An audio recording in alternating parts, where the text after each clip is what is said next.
What is up, everybody? Solomon here. Extremely excited to be down here at Consensus with Genfinity, and I cannot tell you how excited I am to meet the man, the myth, the legend himself, Sir David Schwartz.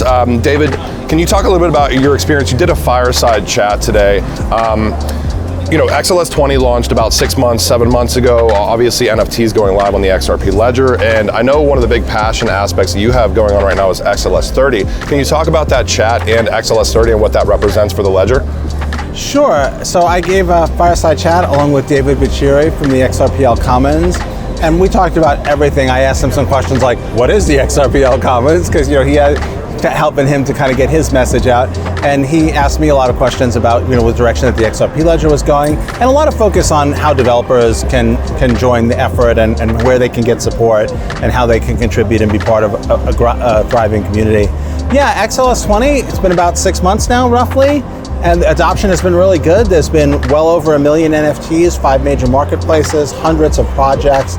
It's been fantastic, and the network has been stable. There were certainly legitimate concerns anytime you make a change to a blockchain that you're going to break something, and obviously we're as careful as we can possibly be, but it's always a relief when it goes off without a hitch and the network is still stable, closing ledgers every couple of seconds at transactions at very low cost. Yeah, XLS 30, the automated market maker, I'm just, the mechanics and the mathematics of trading is something that's really exciting to me, and I'm excited for the possibility that that's going to bring, not so much for adding liquidity. It will add liquidity.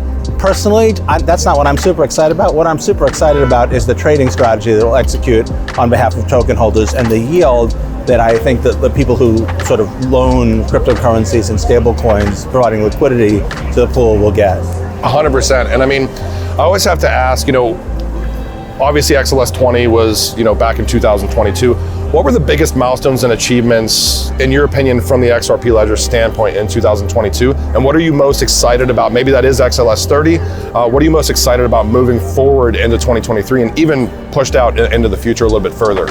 I think undoubtedly, the XLS 20, the NFTs, the native NFT support is the ledger highlight for 2022. But there's another aspect that I think there's been a lot of effort, and it's hard to promote this because it kind of draws a light on the bad parts, but like the security and stability improvements and scalability improvements have been phenomenal. And I think that's part of the reason why the XRP ledger has been able to operate for more than 10 years. I know it's never sexy because it's been working and it's still working, and when you make it better, well, what was wrong with it before? That continuous improvement, I know it does. It's not very exciting, but really, from a technical standpoint, it's just exciting to me that the network has kept up with the increasing demand, and that's not magic. That's an effort put into improving its performance, reliability, and that kind of thing.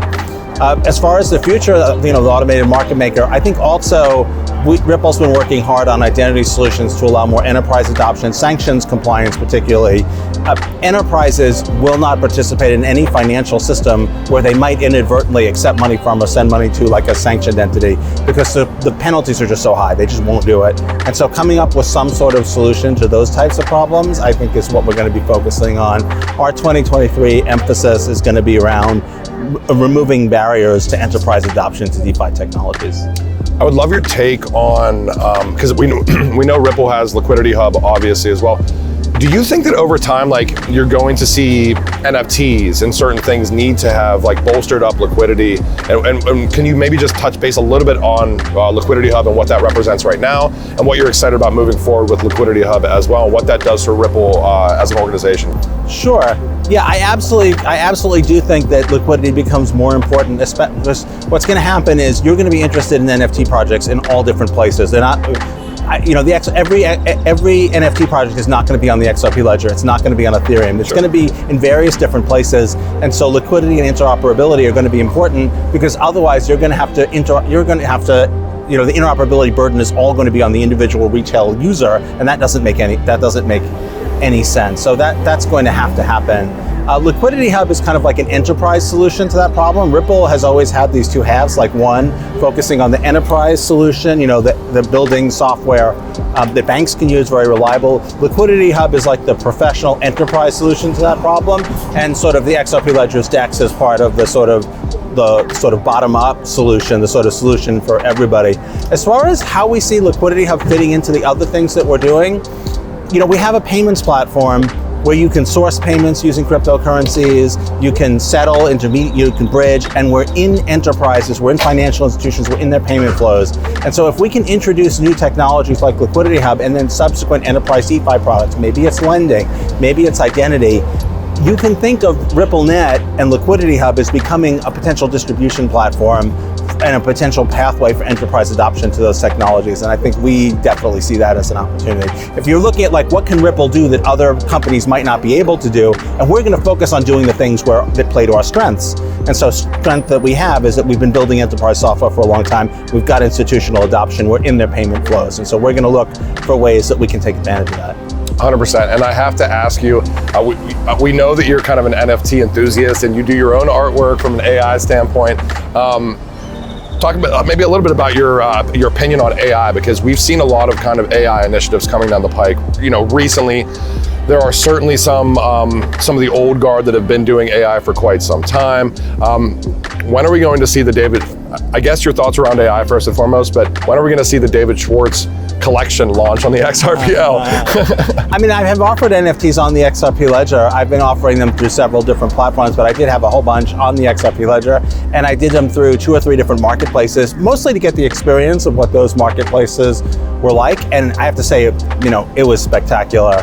The user experience is great, and it has to be. If you want retail adoption, if your proverbial grandma is going to be able to use it, she can't have to understand blockchain to do it. She just has to get a great experience, and those projects have nailed that. As far as my take on AI, I think it's going to be transformative, but I don't think it's going to be an overnight. I think everybody thinks that a new technology, even the internet, which undoubtedly transformed many, many different things, did not do so overnight. It did so in a fairly gradual way, and I don't buy the argument that future transformations are going to be more rapid. I think we're going to see more and more use of AI. I've used it myself. It's funny, it's actually kind of funny.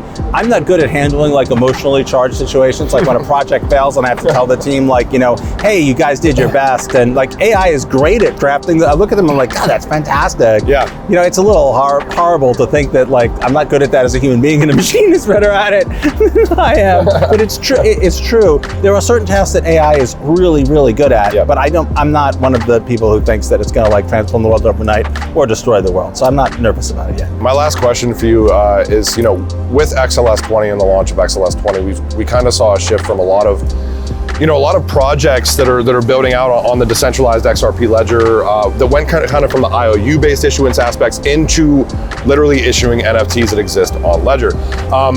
What is your kind of I don't know if it's what advice, but what has your experience been with watching the builders in this space really try to build and navigate and find their ways for what makes sense for themselves, for projects that are trying to build out on the XRP ledger? It's challenging. It's not like there's a million good ideas that have a clear path to revenue. Yep. And so some projects are just a person wants to learn something or they want to fix something, they want to be constructive. But obviously a lot of people, this is their job and they're going to do it because they hope to make a profit.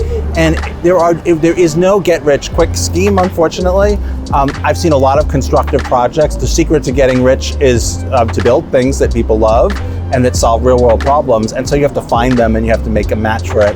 One of the things I like about XLS20 is that it has opened up a lot more opportunities, especially for developers, because payments are fantastic, but I don't know how they're a great opportunity for a developer. Well, what can you do with a payment? You can send a payment, you can receive a payment, wait, that's the end, that's the list. From a developer, it's what is the cool thing that you can do with payments from a developer standpoint? There isn't really much.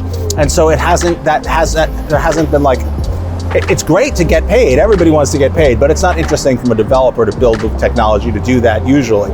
The nice thing about XLS20 and NFTs is there's a path to revenue. You can sell NFTs. You can build them as part of a project, as a part of a game or something where there's a revenue model. And so it's enabled people to close that loop much faster of going from idea to execution to actual revenue. And of course, if you want to be able to scale and turn it into a real business, you need a clear path. So I think that's been a big difference between last year and this year, and also something that XLS20 unlocked. And we've seen a lot of projects. I mean, I can think of XRP Cafe. Those guys are consistently innovating from the marketplace standpoint. Yeah. We know Bob Way, former chief, Interledger, as well as like XVIA and some of the aspects that Ripple was doing way back in the day, as obviously chief product officer at Expector at this point, which was a crazy announcement. That's the weirdest thing in the world, it was right? crazy to see, right? I know. If you asked me to list like 20 ex-Ripplers who I thought that would be, he would not have been on that list. Yeah. But obviously he's amazing. So. He's such a genuine and great individual to speak with, and definitely the best parrot owner in the space. Does he own a parrot? He does. Does he? He does. We had a bird. We had a green cheek conure, but sadly no longer with us. R.I.P. Quincy. I know. Well, it was such a pleasure and an honor. Honestly, I'm a bit starstruck to even be meeting with David Schwartz right now. Hope you have a great flight back. A safe flight back to San Francisco. I heard that the chat went very, very well today, and just wanted to thank you for taking the time out and my pleasure. Meet with us Great talking to you. Thank you so much, David. Appreciate it.